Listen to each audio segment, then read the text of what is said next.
So the PlayStation 5 DualSense Edge controller is now out. Mine came in this week, and the PlayStation Store did a pretty good job getting it to me on release day. And I had a chance to open it up, try out the controller a bit with a couple of games, and I also took a look inside of the controller with a teardown. So I wanted to give my thoughts here today, as well as talk about a few things that Sony isn't exactly saying with this controller. So if you guys enjoy the video, make sure you like it and subscribe down below if you're new. All right, let's start with an unboxing and what you get when you pick up a $200 PlayStation controller. First, the box itself. When I pay for a controller that's more expensive, I do like to feel like even the unboxing process is of a premium quality, and this does deliver. The front part is just kind of a slipcover. Then you have a white box that is thicker with a hinge on the back. Open that up and you'll see the PlayStation case, which is nice. It certainly protects the controller, and inside it's all a nice felt that basically hugs the controller and all of the little accessories that come with it, which includes a braided USB Type-C to Type-A. You have 4 different caps for your thumbsticks, depending on the overall length of each cap, and also the top part if you want it to be concaved or dome-shaped. And you have a support plastic that would go on the top where you would plug in that USB Type-C cable. This way, if you do want to use this controller wired, it will help to protect the top part where the USB-C cable plugs in from breaking off, for example, if it gets tripped, or I don't know, maybe you throw the controller or something. Essentially, it will lock in that connection significantly better than if you did not use it. You also have 2 different types of back buttons, one that's a bit longer in the typical paddle shape, the other one's sort of a nub shape. A quick tour of the controller. I'm going to go over the things that make this different from your typical DualSense controller, since it is still very much a DualSense at its core, just sort of upgraded with a couple of extra features. You will notice right away that you have these little buttons underneath of the thumbsticks. These are the function buttons and will allow you to change between each custom profile you set up, which we'll talk about more in the software section of the video. On the back, you have hair triggers. There's 3 different settings. So you have the setting that would have the buttons do the full press for that trigger. You have half presses, then you have quarter presses. So for example, if you're playing Call of Duty and you have a semi-automatic gun, you would want to have it set up with the quarter presses so you can have it press and then return to the rest position as quick as possible, firing off shots very quickly. Whereas you would want that full throw of the analog trigger if you're playing something like a Gran Turismo, where you would want the entire travel for the throttle. I also want to point out the triggers have some nice grip to it, and once again, they just used sort of the texture of all the different PlayStation symbols. I do like the look of the touchpad on the front. I think it works to differentiate it very well at a glance from your typical DualSense controller. It's matte black, and then it also has that kind of texture that you have around the back of the DualSense controller with the very small PlayStation symbols all across it. Sony opted to do a glossy plastic on the front around the thumbsticks. I'm not a big fan of glossy plastic. It's just, to me, all I see here are future scratches, scuffs, and smudges, especially since you're going to be holding the controller and this is where your thumbs will be. Fortunately, the plastic comes off very easily, and I feel like from what we've seen with the standard DualSense controller, we'll probably see plastics that would fit in here sold on places like Amazon. So not only, I'm sure, will a matte black finish option become available, you could have a wide range of colors for customization with the Edge. Now, in order to remove the thumbsticks, as these are modular, there is a switch on the back. This will then have the glossy black plastic piece pop away, and you'll see some levers each on the left and right. You lift these up, and that's it. The modular piece that surrounds the joystick will come completely out. And if you want to replace the thumbstick because, I don't know, maybe it's drifting on you, you can buy them separately from the PlayStation Store, and it's very quick. It's just slotted in on sort of a rail. You go ahead and line it up and just slide it in, and then press the lever down and it'll click into place. And then we do have the 2 buttons on the back that can essentially act as quick shortcuts to different buttons that might be all around the controller. There's a lot of customization on the DualSense Edge. For example, if you do plug your controller in, it will prompt you to go through an entire kind of quick setup stage and then push you to a menu that is specific for the DualSense Edge on your PlayStation 5 settings. Here you can set up a couple of different custom profiles, and the way you switch between them, you hold the function button down and you would press any of the face buttons and you can cycle through them immediately. Like there's no lag between them or any of that, and it's all set up at the system level, so if you're playing a game, it can change between them on the fly. This will affect everything. If you take a look at the menus, I mean, you can customize as much or as little as you want, all the way down to the dead zone of the different analog sticks, and even the travel distance for activation for the different triggers. So I went ahead and set up a profile and jumped into a couple of different games. I didn't really use the profile to its fullest extent with something like Dead Space, the new remake that just came out.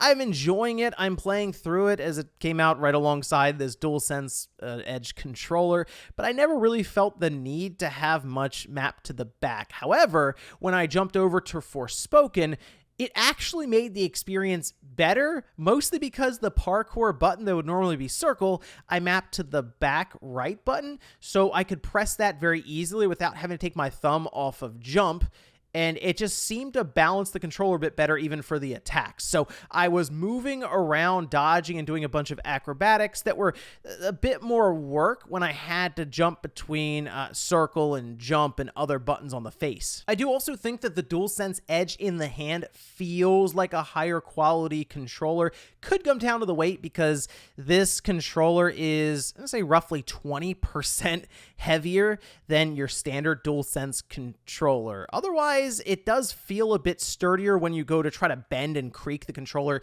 in your hand. It doesn't necessarily flex or crack or anything like the other DualSense controller normally would. Now, I of course did want to open this controller up as well to take a quick look inside. So when I first started opening it up, I realized that it was different than the typical DualSense controller in the sense that it didn't open up where the front came completely off because it doesn't have screws necessarily at the bottom underneath of the plastic. So what I ended up doing was removing the R1 and L1 shoulder buttons like normal. It revealed a couple of screws, and from there you basically have to pop a bunch of clips away from each other to get the back at least started, and then you'll have other screws to go through.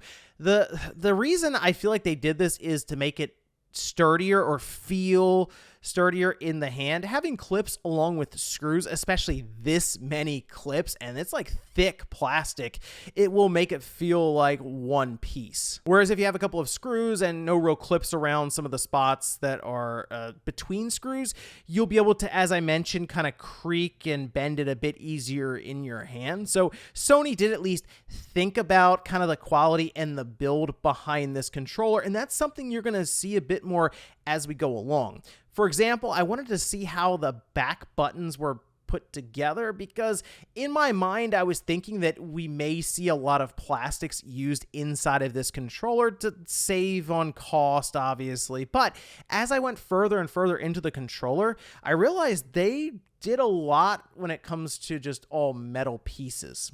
Like when you look at the back buttons, you can see they had to sort of hinge each paddle into another larger piece of metal that is also kind of magnetized a bit. This way it has a nice spring back, and the button board is modular away from the main DualSense Edge board. And this part feels high quality. And once again, a lot of that has to do with Sony opting to use metal parts when it comes to their hinges. In fact, after I got the controller broken all the way down, I noticed that the hinges for the front were just that. They were kind of this heavy duty metal, and this was pretty consistent throughout, where I found more and more metal as I went along, whether it was for adding extra structure to say where you plug in the USB-C cable at the top and then lock it in with that extra brace, or even down sort of around those back buttons.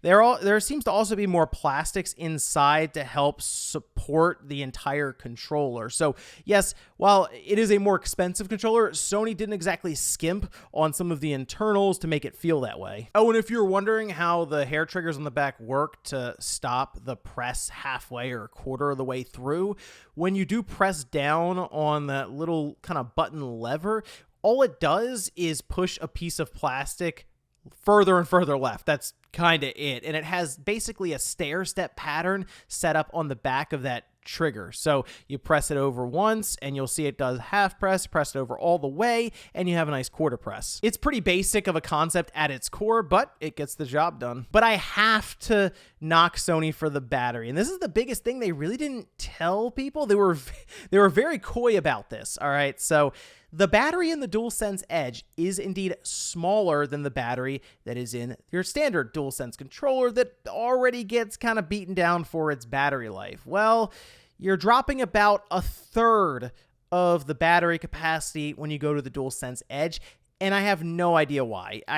I thought maybe, okay, it could have to do with the size, maybe the space constraints, and in some way you could make the case because of the back buttons. So you do have a smaller battery. It's 1050 milliamp hours, which is down pretty substantially from the roughly 1500 milliamp hour battery that we have in the stock DualSense controller. This seems to equate to a battery life of roughly 6 hours if you go from a full charge and drain it all the way down to 0% when the controller is turning itself off. The typical DualSense controller will get you closer to 8, even 10 hours. You have a better feeling controller, a higher quality controller. There's more features. It does more than the regular DualSense controller. And the way Sony's positioning this, it almost feels like they expect you to have this controller wired in, not treated as a wireless controller, which is weird because I kind of think 80% of people, maybe more net, will be using this as a wireless controller. Sony didn't want to change the dimensions so that this controller would still be compatible with different accessories. Like,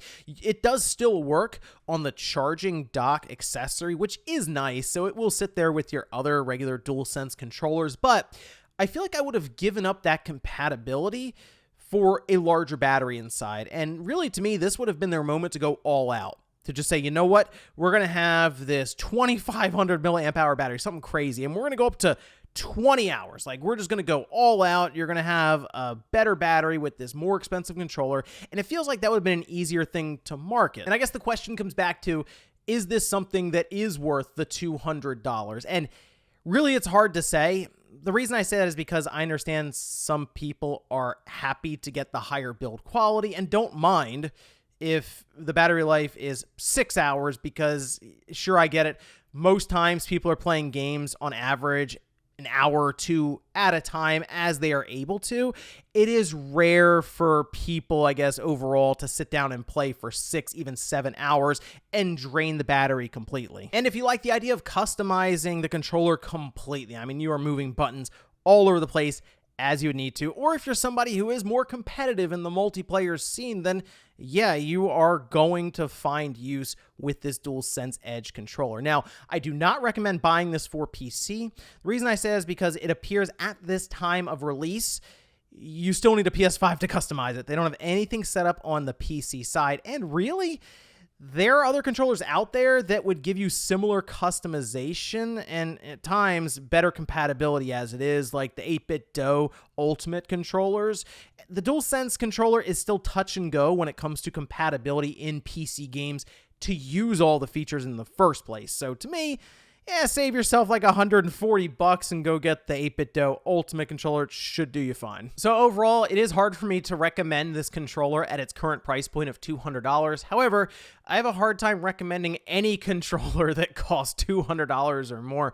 These premium controllers are targeted towards a small niche audience who don't mind paying extra money for the features that are included, or even just the more premium feel of the packaging, the travel case, and the controller itself. While it is nice to be able to customize your button layout, have the hair triggers on the back, or even the extra buttons on kind of the bottom of the controller, I don't know if that's going to be enough to put people over the edge, quote unquote, and drop $200 on the controller, when I don't know if the features really set it that far apart from the regular DualSense controller that is still one of my favorite controllers ever made. But let me know what you guys think about this one down below. I'll at least give Sony credit. There was thought around quality that was put into the controller. I just wish the big drawback of the battery life for just the regular DualSense was improved on and not actually taken a step back here. Thanks guys for watching, and I'll see you next time.